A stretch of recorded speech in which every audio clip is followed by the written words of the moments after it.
All right, so Pastor Joshua, to wrap up real quick, I wanted to talk to you about something that you said off camera. And you were telling me about as you were preaching, and you were preaching through the story of Lazarus, it began to hit you kind of personally in a new way. Right. So can you just maybe tease that out for us for a minute or two? So, and I know that you've experienced this before too, but it happens to me where there'll be times you're going through a text, and you're preaching through a text, and you'll draw in something from another place, right?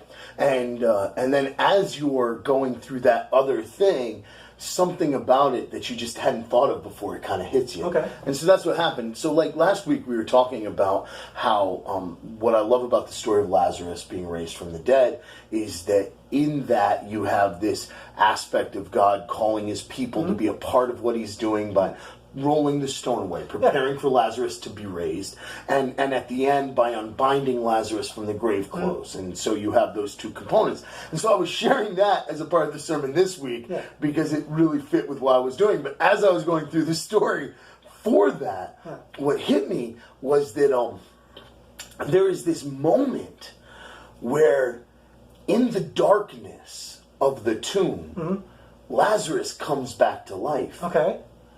But no one can see into the darkness of the tomb. They are all waiting for Lazarus to come forth. And so the question is, when does Lazarus come back to life? When do we think of Lazarus as being alive again? Yeah. Do we determine that when the stone was rolled away, that was the moment of faith, and so Jesus calling Lazarus forth was because he was already back to life? Do we determine that he came back to life the moment Jesus spoke his name? Okay. Do we determine Lazarus came back to life the moment Jesus said, come forth? Okay. Do we determine that Lazarus wasn't really come back to life until after he stepped out of the grave and he was no longer in the grave? Like, what is the moment that it really happens? Okay. Well, we don't know, because it all took place in the darkness. And So what do we do with that?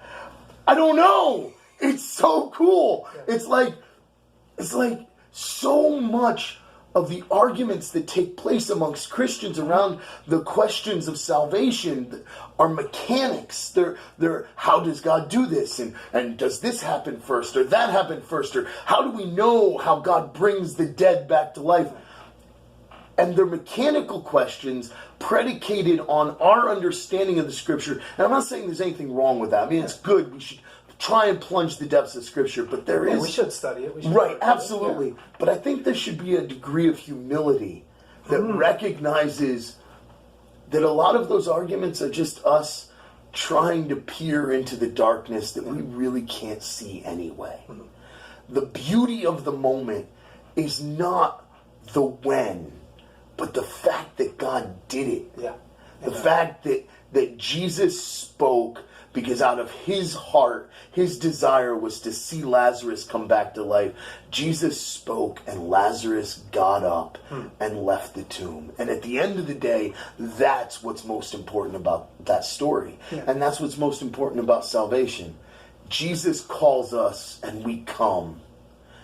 And the details, we can argue about them all day, but the reality is he calls, we come.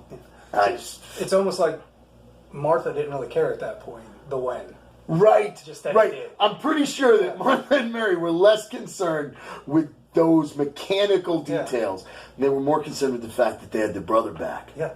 And we just need to keep things in perspective. Maybe if we treated other brothers and sisters of the faith with rejoicing that they're here, instead of wondering whether they got it exactly correct right now. Right. Right, yeah, very much so. So I was